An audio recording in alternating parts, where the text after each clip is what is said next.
नमस्कार दोस्तों, आज 20 सितंबर है और हम द हिंदू का विश्लेषण लेके आते हैं कि आपको डेली क्या पढ़ना है और क्या नहीं पढ़ना है। एक चीज़ ध्यान रखिएगा, क्या पढ़ना है सब जानते हैं, क्या नहीं पढ़ना है यदि आपने ये जान लिया तो आपकी सफलता सुनिश्चित हो जाती है। ये बहुत बड़ी बात है कि आप क्या नहीं पढ़ना है जानते हैं। यदि आप क्या नहीं पढ़ना है जानते हैं तो इसका मतलब है कि आप जानते हैं कि आपको कहाँ पे गलतियां नहीं करनी, आपको कहाँ पे अपना समय बर्बाद नहीं करना है। क्यों नहीं करना है, इसके पीछे कारण है कि आपके पास समय कम होता है और आप उस समय का अधिकतम उपयोग किस प्रकार से करेंगे, ये बहुत बड़ी बात होती है। अधिकतम उपयोग आपको दिया जाता है तो आप उसका उपयोग अपने पढ़ाई को धार देने के लिए, स्मार्टली पढ़ने के लिए कर सकते हैं। तो जो मैं रिकमेंड करता हूँ वो तो आपको पता है कि एनसीईआरटी सबसे मस्ट है। आप लक्ष्मीकांत ना पढ़ें, रमेश सिंह ना पढ़ें, माजिद हुसैन ना पढ़ें, सविंदर सिंह ना पढ़ें, नितिन सिंघानिया ना पढ़ें, लेकिन NCERT, CCERT, budget, economy survey, PIB, PRS, second ARC report, bare act constitution का और एक मैप, ये अनिवार्य होना चाहिए आपके लिए। ये अनिवार्यता आपके पास होना ही चाहिए। फिर से मैं बता रहा हूँ, 37 एनसीईआरटी, मैप की पुस्तक, कॉन्स्टिट्यूशन की पुस्तक, जो बेयर एक्ट हो, मतलब जो संविधान में लिखा गया है वो अपडेट होके, उससे संबंधित केस अपडेट होके वो हो, economy survey, budget, PIB, PRS, the Hindu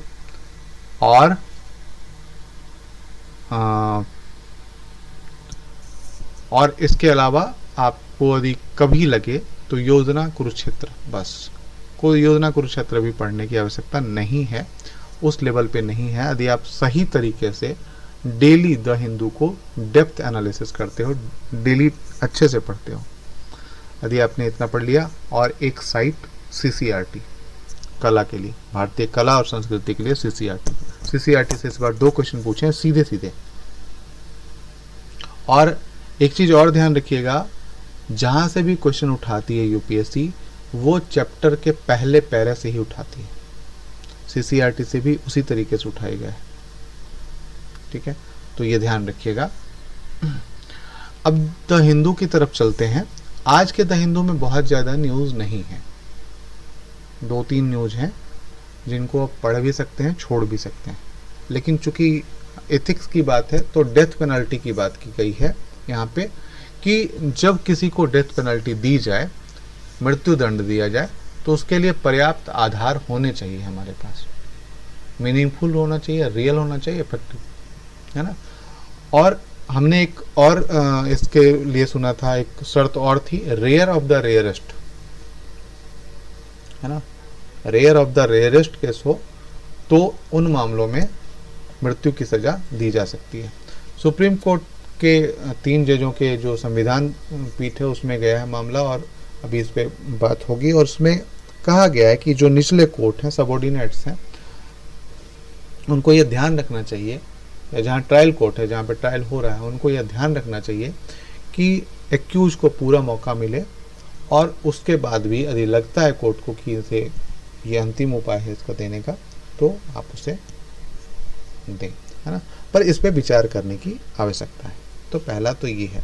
तो आपको यहाँ पे क्या सीखना था, आपको यहाँ पे सीखना है कि क्या जो मृत्युदंड है, मृत्युदंड जो है वो उचित है या अनुचित है। पक्ष और विपक्ष दोनों हो सकते हैं।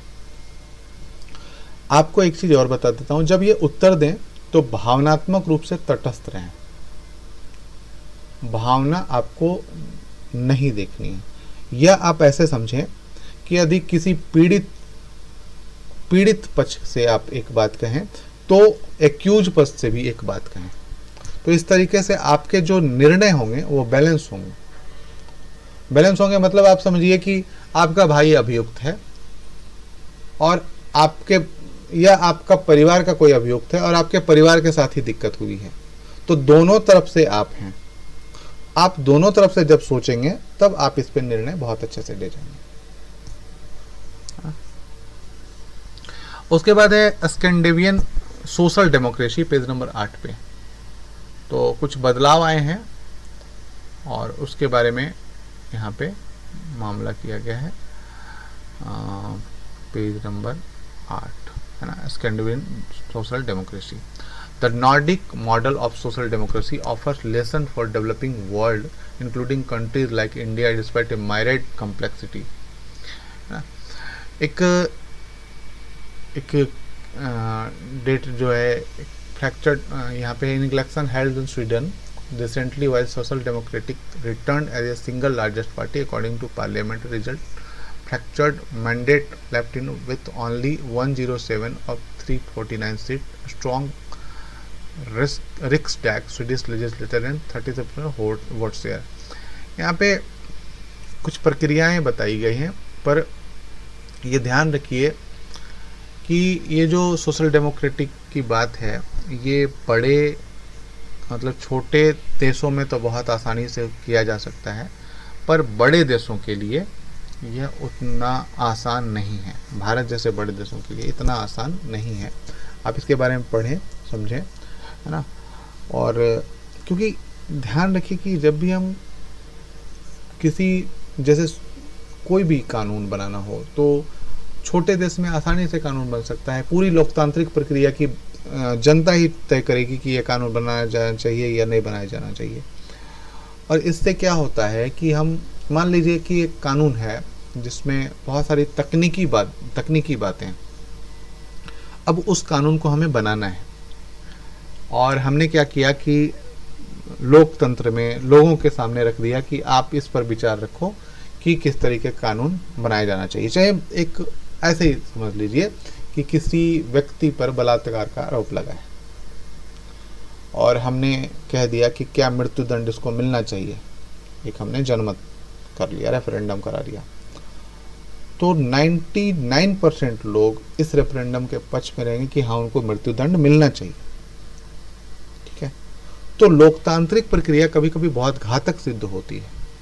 इसी प्रकार से जो चुनाव भी होते हैं तो उसमें भी लोकतांत्रिक प्रक्रिया जो होती है, जब तक विशेषज्ञता ना हो लोगों को उनकी राय न लेनी चाहिए। खैर ये अलग बात है। तो कोई भी तरीका हो चुनाव का, उसमें यदि हम जब बड़े देशों पर लागू करना चाहते हैं तो उसके लिए बहुत सारी कठिनाइयाँ आती हैं। खैर इन कठिनाइयों को दूर किया जा सकता है और इसके लिए उपाय निकाले जा सकते हैं, तो आप इसे पढ़ें। इसके बाद है oil ministry seek review of windfall tax, want certain field exempted, है ना। विंडफॉल टैक्स किसे कहा जाता है? जैसे एक विंडफॉल टैक्स आपने सुना भी होगा और हो सकता है शब्द पहली बार हो। तो विंडफॉल टैक्स उसे कहा जाता है जब कोई कंपनी अचानक से बहुत ज़्यादा पैसा कमा लेती है ना। जैसे अभी मान लीजिए कि अभी रसिया यूक्रेन युद्ध हुआ और रसिया से कुछ तेल खरीदने के लिए हमारी कंपनियां, बहुत सारी कंपनियां ऐसी हैं जिनको अचानक से बहुत मुनाफा हो, उस मुनाफे पे जो टैक्स लगाया जाता है उसे विंडफॉल टैक्स कहते हैं। ठीक है, इसी प्रकार से मान लीजिए कि कोई ऐसा काम हुआ कि जैसे अभी समझिए कि पेपर जो है, जो A4 साइज का पेपर आता है, अपने जो लिखने में प्रयोग करते हैं, आप कॉपी में प्रयोग करते हैं, उस पेपर की कीमत अचानक से बढ़ गई, अचानक से 1.5 गुने हो गई, और उसकी कंपनियों को अचानक से लाभ 1.5 गुना तक हो गया या 2 गुना तक हो गया। तो उस कमाई पर, जो अतिरिक्त कमाई पे जो टैक्स लगाया जाता है उसे विंडफॉल टैक्स के नाम से जानते हैं। क्लियर हो गया होगा? ठीक है। इसके बाद है government start sale process for airport engineering units of erstwhile Air India का जो है उसमें जो गवर्नमेंट ने है स्टार्ट सेल प्रोसेस कर दिया है फॉर एयरपोर्ट इंजीनियरिंग यूनिट, है ना। तो इस तरीके से उन्होंने सेल करने की बात की है, और किसके माध्यम से किया जाएगा? Department of investment and public asset management के माध्यम से।